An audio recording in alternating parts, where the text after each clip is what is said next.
అందరికీ నమస్తే. Welcome to CM today news. నేను మీ తిరుపతి.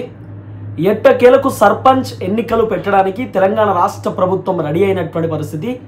ముఖ్యమంత్రి రేవంత్ రెడ్డి ఆల్రెడీ అధికారులకు కూడా చెప్పినట్టుగా సర్పంచ్ ఎన్నికలు పెట్టాల్సిందే, వేరే ఆప్షన్ లేదు అని చెప్పి రేవంత్ రెడ్డి అధికారులతో మాట్లాడిండు అనేది కొంత వినబడుతున్నటువంటి వ్యవహారం.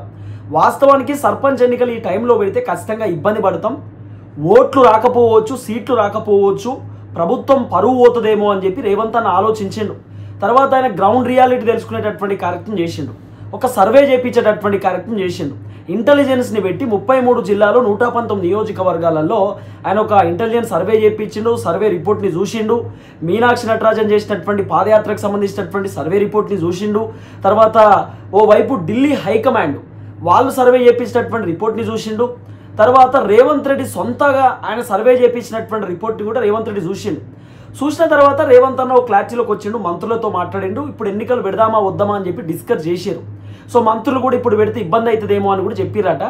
ఇక వద్దు ఎన్నికలు ఈ టైంలో అనుకున్నటువంటి మూమెంట్లో కాంగ్రెస్ హైకమాండ్ రేవంత్ రెడ్డికి ఒక భారీ షాక్ ఇచ్చారు. ఆల్రెడీ సర్పంచ్ ఎన్నికలు టూ లేట్ అయిపోయింది, 2 months లేటు. ఇప్పుడు సర్పంచ్ల పదవీ కాలం అయిపోయి దాదాపు 1 సంవత్సరం అవుతుంది.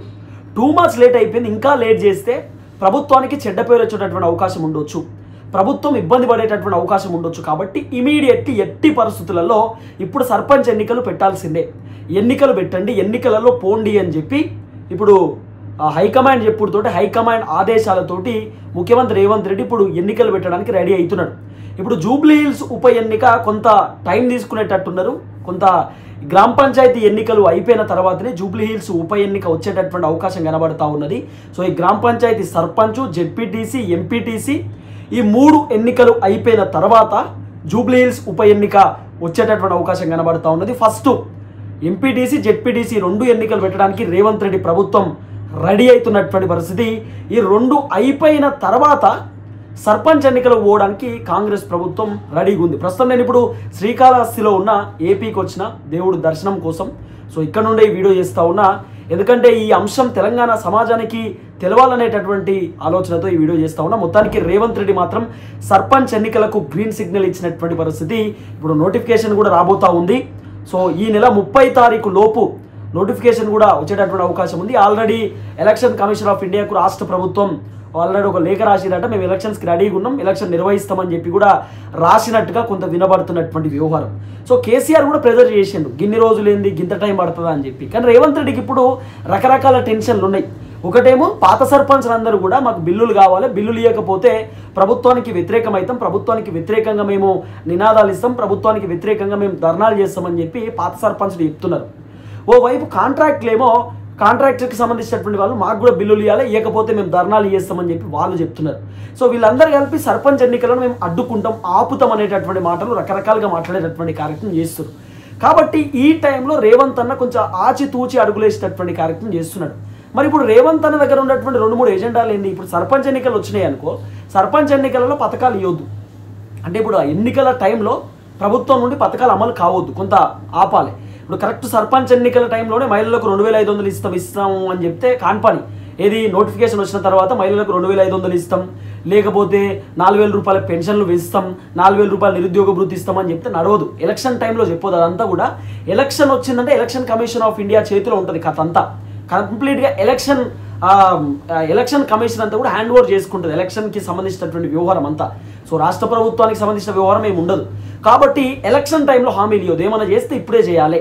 ఇప్పుడే చేయడానికి దాదాపు రేవంత్ అన్న 2000 కోట్ల నుండి 3000 కోట్ల రూపాయలు డబ్బులు రెడీ చేసుకుంటున్నాడట. మహిళల అకౌంట్లో 2500 రూపాయలు ఇవ్వడానికి, 4000 రూపాయల పెన్షన్ ఇవ్వడానికి రేవంత్ అన్న కొంత అమౌంట్ రెడీ చేసుకుంటా ఉన్నాడు అనేది కొంత వినబడుతున్నటువంటి చర్చ. నాకు తెలిసి మ్యాక్సిమం ఈ నెల 30 తారీఖు లోపు 1 కోటి మంది మహిళలు ఉన్నారనుకో, 1 కోటి మంది మహిళలలో రేవంత్ అన్న ఒక 2 లక్షల మంది మహిళలకు నాకు తెలిసి 2500 రూపాయలు ఇచ్చేటటువంటి ఆలోచనలో ఉండొచ్చు. అయితే పథకం స్టార్ట్ చేసినాం, పథకం 2500 రూపాయలు మహిళల అకౌంట్లో వేస్తున్నాం. సర్పంచ్ ఎన్నికలు అయిపోయిన తర్వాత అందరికీ వేస్తామని చెప్తారు. అప్పుడు చాలామంది మహిళలు ఏమనుకుంటారు, అరే రేవంత్ అన్న 2500 రూపాయలు ఇస్తుండు, మనం రేవంత్ అన్నకి ఓటేసి గెలిపిస్తే మనకు 2500 వస్తాయి, ఒకవేళ రేవంత్ అన్నకు ఓటు వేయకపోతే ఆ 2500 కూడా రావు, కాబట్టి రేవంత్ అన్నకి వేయాలని చెప్పి మహిళలు అనుకుంటారు కదా.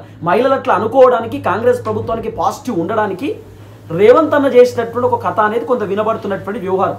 ఈ 2500 అంశం ఒకటి. తర్వాత 4,000 రూపాయల పెన్షన్కి సంబంధించినటువంటి వ్యవహారంలో కూడా ఇదే అంశం తెరపైకి వస్తూ ఉన్నది. 4,000 రూపాయల పెన్షన్ వ్యవహారంలో దాదాపు ఒక 10 లక్షల నుండి 15 లక్షల మంది వృద్ధులు ఉన్నారనుకో, ఓ 2 లక్షల మంది వృద్ధులకు 4,000 రూపాయల పెన్షన్ పెంచుతాడు. పెంచి ఎలక్షన్స్ అయిపోయిన తర్వాత మేము మిగతా ఇస్తామని చెప్తాడు.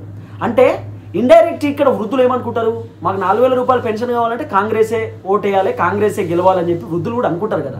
అంటే జనాలు ఒక పాజిటివ్ వైపులో కాంగ్రెస్ పైన తీసుకురావడానికి రేవంత్ అన్న రకరకాల ప్రయత్నాలు చేస్తున్నాడు అనేది కొంత వినబడుతున్నటువంటి వ్యవహారం. ఏది ఏమైనా రేవంత్ అన్న కొన్ని లాజిక్లు ప్లానింగ్లో ఉన్నాడు. తర్వాత ఇప్పుడు జాబ్ నోటిఫికేషన్, జాబ్ క్యాలెండర్ అని కూడా రెడీగా ఉన్నాడు. నిరుద్యోగుల ఓట్లు కూడా కావాలి కదా. చాలామంది నిరుద్యోగులు సిటీలో ఉన్నటువంటి వాళ్ళు, పల్లెటూరులో ఉన్నటువంటి వాళ్ళే ఉంటారు. ఇప్పుడు ఉద్యోగాల కోసం వెయిట్ చేస్తున్నటువంటి వాళ్ళు కూడా సర్పంచ్ ఎన్నికలు, జెడ్పీటీసీ, ఎంపీటీసీలో ఓట్లు వేయాలి. ఒకవేళ రేవంత్ అన్న కనుక నోటిఫికేషన్ చేయకపోతే, జాబ్ క్యాలెండర్ రిలీజ్ చేయకపోతే వాళ్ళు కూడా గ్రామ స్థాయిలో పోటీ చేస్తారు, ప్రభుత్వాన్ని ఒత్తిడి పెడతారు, ప్రభుత్వాన్ని ఇబ్బంది పెడతారు కదా. అవన్నీ కొంత క్లారిఫై చేయడానికి రేవంత్ అన్న రెడీ అవుతున్నాడు.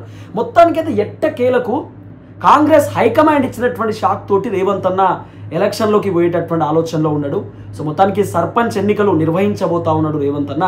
సో ఆల్రెడీ లేఖ కూడా రాసిరట, ఈ 30 తారీఖు లోపు నోటిఫికేషన్ వచ్చేటటువంటి అవకాశం ఉంది. తర్వాత అభ్యర్థులు వాళ్ళు నామినేషన్ వేయవచ్చు. నామినేషన్స్ తర్వాత ఎలక్షన్ టైం ఇచ్చి కంప్లీట్గా ఇక పోలింగ్ ఉంటుంది. పోలింగ్ తర్వాత అదే రోజు కన్ఫర్మేషన్ కూడా అవుతుంది. ఎవరు గెలుస్తారు ఏం కథ అనేది అప్పుడే చెప్పేస్తారు. ఇదంతా కూడా ఒక ప్రాసెస్ ప్రకారం జరిగేటటువంటి అవకాశం కనబడతా ఉన్నది. రాష్ట్ర ప్రభుత్వం మాత్రం ఆచితూచి అడుగులేసే కార్యక్రమం చేస్తారు. ఎందుకంటే ఓవైపు కేసీఆర్కు గ్రాఫ్ పెరిగింది, మంచో చెడే కేసీఆర్ ఉండాలనేటటువంటి ఆలోచనలు జనాలు వస్తున్నారు. తర్వాత బీజేపీకి కూడా కొంత ఎడ్జ్ పెరిగింది, కొంత బీజేపీకి కూడా గ్రాఫ్ పెరుగుతున్నది. కాబట్టి రేవంత్ రెడ్డి పైన ఉన్నటువంటి వ్యతిరేకత కాస్త కేసీఆర్కు ఫేవరు, బీజేపీకి ఫేవర్ అవుతున్న టైంలో సో కొంత అధికార పార్టీ ఆచితూచి అడుగులేయాల్సినటువంటి బాధ్యత ఉంటుంది, లేకపోతే ఇబ్బంది అయ్యేటటువంటి అవకాశం ఉంటుంది కదా. అందుకే ఇటు కేసీఆర్ సంబంధించినటువంటి పార్టీ వాళ్ళు కూడా ప్రచారం చేస్తున్నారట.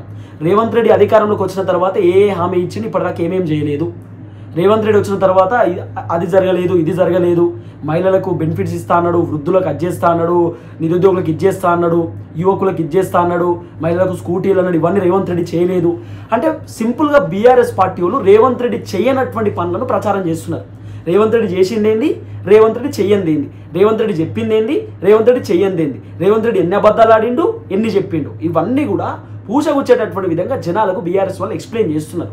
తర్వాత బీఆర్ఎస్ అధికారంలో ఉన్నప్పుడు ఎన్ని హామీలు ఇచ్చారు, బీఆర్ఎస్ అధికారంలో ఉన్నప్పుడు ప్రజలకు ఏమేమి వచ్చినాయి, కాంగ్రెస్ వచ్చిన తర్వాత ప్రజలకు ఏమేమి వచ్చినాయి, కాంగ్రెస్ వచ్చినాక ప్రజలు ఎట్లు ఇబ్బంది పడుతున్నారు, బీఆర్ఎస్ ఉన్నప్పుడు ప్రజలు ఎట్లుంటుండే, ఈ వీడియోలు ఇట్లా చూపించేటటువంటి కార్యక్రమం కూడా చేస్తున్నట్టు. గ్రామ లెవెల్లో పొద్దున్నే బీఆర్ఎస్ పార్టీ లీడర్లు పోతురట, పోయి గ్రామ పంచాయతీ కాడ నిల్చొని గ్రామ పంచాయతీలో మాట్లాడేటటువంటి కార్యక్రమం చేస్తున్నట. అక్కడ ప్రజలను గుమ్ముగూడి ప్రజలను అందరిని తీసుకొచ్చి ఏకం చేసి ప్రజలతో డిస్కస్ చేసేటటువంటి కార్యక్రమం కూడా చేస్తున్నట. మొత్తానికి హైకమాండ్ ప్రెజర్ తోటి కాంగ్రెస్ ఢిల్లీ హైకమాండ్ ఇచ్చినటువంటి షాక్ తోటి రేవంత్ రెడ్డి ఇప్పుడు సర్పంచ్ ఎన్నికలు నిర్వహించబోతా ఉన్నాడు. రేవంత్ రెడ్డికి హైకమాండ్ భారీ షాక్ ఇచ్చినట్టు చెప్పొచ్చు. రేవంత్ అన్న ఎక్స్పెక్టేషన్ అక్టోబర్ లాస్ట్ వీక్లో ఉంటుండే, కానీ అది వర్కౌట్ కాలేదు. ఎట్టి పరిస్థితుల్లో ఈ వీక్లో నోటిఫికేషన్ రావాల్సిందే, తర్వాత ఎలక్షన్స్ నిర్వహించాల్సిందే అనేటటువంటి అంశంలో కొంత ఉన్నటువంటి పరిస్థితి. మొత్తానికైతే రేవంత్ అన్నకు హైకమాండ్ కొంత షాక్ ఇచ్చినట్టే లెక్క. చూద్దాం ఏం జరగబోతుందో.